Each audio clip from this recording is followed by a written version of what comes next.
Hello students, welcome to my YouTube channel easy accounting. Students, आज हम class 11 के chapter 3 की पार्ट 3 की बात करेंगे, जिसमें हमने चैप्टर स्टार्ट किया था अकाउंटिंग प्रिंसिपल के बारे में। इसमें मैंने पहले 2 वीडियो बना चुकी हूँ। अगर आप देखना चाहें तो वो प्लेलिस्ट में आपको मिल जाएंगी इजीली। स्टूडेंट्स, आज हम जो बात कर रहे हैं वो अकाउंटिंग प्रिंसिपल के 4 प्रिंसिपल्स की बात करेंगे जो आपके एग्ज़ाम में आएंगे। उन चारों की हम बात करेंगे और मैं इतना अच्छे से आपको करवाऊंगी कि आप ऐसे ही टिप्स पे याद कर लेंगे इन चीज़ों को।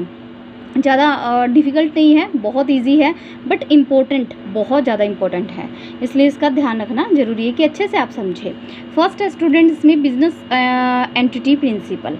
बिजनेस एंटिटी प्रिंसिपल सबसे जो मेन बात होती है इसमें कि प्रिंसिपल जो कह रहा है वो क्या है कि एक जो ओनर होता है, जैसे इसमें बोला भी है कि owner is considered as a different entry from business, कि ओनर जो है अपने बिजनेस से एक डिफरेंट एंटिटी के रूप में होता है। जैसे आपने देखा भी है, मैं एग्जांपल दूंगी इसका, रिलायंस ग्रुप का। अगर आप रिलायंस ग्रुप की बात करते हैं तो आप सब जानते हैं रिलायंस ग्रुप किसका है, हम सबको पता है अंबानी का।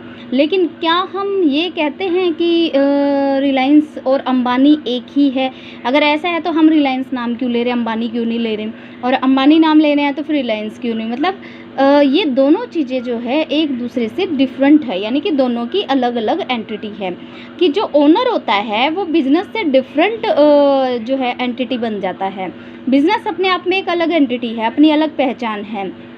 बिजनेस अपने आप में अलग डिसीज़न लेता है, अपने डिसीज़न लेता है, उसके अलग काम होते हैं। ओनर का काम सिर्फ उसमें इन्वेस्टमेंट करना होता है, तो ओनर उसमें इन्वेस्टमेंट करता है, बट बिजनेस जो है वो ओनर से अलग एंटिटी है, पहचान उसकी अपनी अलग होती है।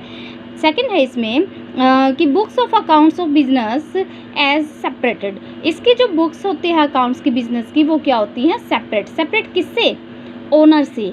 अगर मान लो बिजनेस में जो है 50 लाख की सेल हो गई, तो वो सेल जो है ओनर जो बिज़नेस में है वो बिज़नेस की, यानी कि जो बिज़नेस जिस नाम से चल रहा है उस नाम से शो होगी, ना कि अंबानी या किसी ओनर के नाम से। जैसे मैंने एग्जांपल दिया कि रिलायंस अगर ग्रुप है तो रिलायंस कंपनी में रिलायंस के नाम पे जो है वो जो सेल है वो शो होगी, ना कि अंबानी के नाम पे। सेम एज ऐसे टाटा ग्रुप है, मतलब बहुत सारे आपके जो है ऐसे हैं कि ओनर जो है उसकी बुक्स अलग होती हैं। अगर वो लिखना चाहे अपना लिखे, उससे हमारा कोई मतलब नहीं है। बिजनेस एक अपने आप में अलग एंटिटी है, तो बिजनेस की जो बुक्स है वो भी अलग होगी। थर्ड है इसमें proprietor is termed as a creditor to the firm. Creditor means liability. मैंने आपको पहले भी करवा दिया कि लाइबिलिटी का मतलब क्या होता है और क्रेडिटर का मतलब क्या होता है। कि पार्टनर क्या है यहाँ पर, क्या फॉर्म कर रहा है पार्टनर, क्या क्या क्या मतलब जो है शो कर रहा है यहाँ पर, एक तरह से क्रेडिटर है। बस फ़र्क इतना हो जाता है कि ये जो क्रेडिटर होता है ये ओनर होता है, और बाकी जो हमारे क्रेडिटर होते हैं वो दूसरी तरह के होते हैं, जिनको हम शॉर्ट टर्म पैसा लेते हैं और पे कर देते हैं, वो अलग होते हैं। ठीक है, तो ये जो है हमारा क्या है, एक ओनर है, लेकिन किस वे में है ये? As a creditor. कि जब भी बिजनेस के पास इसकी जो कैपिटल होती है वो कैपिटल किस वे में रखी जाएगी? एक लाइबिलिटी की वे में। लाइबिलिटी का मतलब क्या होता है यहाँ पर? एक ऐसी जिम्मेदारी में इसकी कैपिटल रखी जाएगी जिसमें हम क्या करेंगे कि उसको कभी भी पे करनी पड़ सकती है। मतलब ये हमने किसी से उधार ले रखा है और ये उधार कभी भी देना पड़ सकता है। और ये कौन? बिजनेस अपने आप को मालिक से डिफरेंट समझता है, डिफरेंट होता है। ठीक है, सिर्फ समझता नहीं, होता है। तो बिजनेस जो है वो मालिक को एज ए क्रेडिटर मानता है। क्रेडिटर का मतलब कि यहाँ पर उसके पैसे हमें देने पड़ेंगे, वो हमारा क्या है? क्रेडिटर है। उसकी कैपिटल जो है वो क्या है? हमारी लायबिलिटी है। ठीक है, तो ये था हमारा बिजनेस एंटिटी प्रिंसिपल। क्या है स्टूडेंट्स? फिर से मैं रिपीट करवा रही हूँ। बिजनेस एंटिटी प्रिंसिपल का मतलब 3 बातें हमें याद रखनी है। एक तो ये कि जो ओनर है और जो बिजनेस है उनकी अपनी अलग अलग पहचान है, दोनों की। दोनों ही अपना अलग अलग काम कर रहे हैं। ओनर अपनी जगह अलग है और बिजनेस अपनी जगह अलग है। दूसरा ये कि जो बुक्स है बिज़नेस की वो अपने आप में सेपरेट होती है, ओनर का उससे कोई जो है लेन देन नहीं है। लेकिन ओनर जो है अपनी बुक अगर बना रहा है तो वो अलग बनाएगा, ना कि बिज़नेस की बुक्स को अपने नाम से रखेगा। तो ओनर की बुक जो है वो अलग होती है, बिज़नेस अपनी बुक अलग रखता है। बुक्स का मतलब यहाँ पर क्या है, अकाउंट्स का मतलब कि वो अकाउंट्स जो हम जिसकी अभी पढ़ रहे हैं, बात कर रहे हैं कि ये सेल्स अकाउंट है, परचेज अकाउंट है, सेल्स बुक है, ये इस तरह की बुक्स की बात हो रही है, इस तरह के अकाउंट्स की बात हो रही है। तो बिज़नेस की अपनी अलग होती हैं वो। और तीसरी बात क्या है कि ये प्रोप्राइटर जो है, यहाँ पर मालिक जो है, प्रोप्राइटर का मतलब मालिक, वो जो ओनर है वो क्या माना जाएगा यहाँ पर, एज ए क्रेडिटर, यानी उसकी जो कैपिटल है उसको लायबिलिटी मानेंगे यहाँ पर हम, कि ये जो है एक जिम्मेदारी और कभी भी पे करनी पड़ सकती है। ठीक है। सेकंड जो आता है इसमें प्रिंसिपल वो है मनी मेजरमेंट। मनी मेजरमेंट क्या है स्टूडेंट्स, यहाँ पर मनी मेजरमेंट का मतलब है कि जो भी मैं इसमें पहले ये स्टडी करवा देती हूँ आपको, क्या है, only those transactions are recorded which are capital of being recorded in terms of money, कि इसमें सिर्फ वो ट्रांजेक्शन्स रिकॉर्ड होंगी जो सिर्फ पैसे में कन्वर्ट की जाए, जिसे पैसे में बदला जा सके। जैसे फॉर एग्जांपल कि अगर कोई लॉस हो गया आपको किसी लॉकडाउन की वजह से, यानी कि वहाँ पर अगर हड़ताल हो गई है और जो वर्कर है उन्होंने काम करना बंद कर दिया है, तो उस लॉस को हम नहीं लिख सकते क्योंकि उसे मनी में मेज़रमेंट नहीं किया जा सकता कि कितना क्या नुकसान हुआ है। बट अगर हमारे गोडाउन में माल रखा था और वहाँ आग लग गई तो उसको क्या किया जा सकता है, मेज़रमेंट किया जा सकता है, तो उस लॉस को हम लिख सकते हैं। तो यहाँ पर क्या चीज़ें हैं, जो भी चीज़ें हैं उनको मनी मेज़रमेंट में ही डाल सकते हैं। बिना मनी मेज़रमेंट अगर है हमारे पास तो उसे नहीं लिख सकते। जिसको पैसे में ना बदला जा सके वो चीज़ें हम कभी भी अपने बिजनेस में अकाउंट्स बनाएंगे तो ये नहीं लिखेंगे हमारे पास 2 कार है, 3 जो है बिल्डिंग है, 1 मशीन है, ऐसे नहीं लिखेंगे।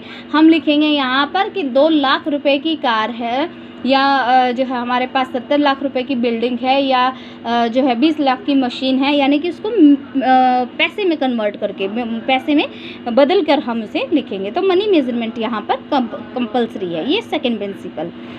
थर्ड प्रिंसिपल है अकाउंटिंग पीरियड प्रिंसिपल। अब स्टूडेंट्स ये बहुत इजी है अकाउंटिंग पीरियड प्रिंसिपल। मैंने आपको बताया भी है पहले वाली वीडियोस में भी कि अकाउंटिंग ईयर जो होते हैं वो 2 तरह के होते हैं, एक होता है फाइनेंशियल ईयर और एक होता है कैलेंडर ईयर।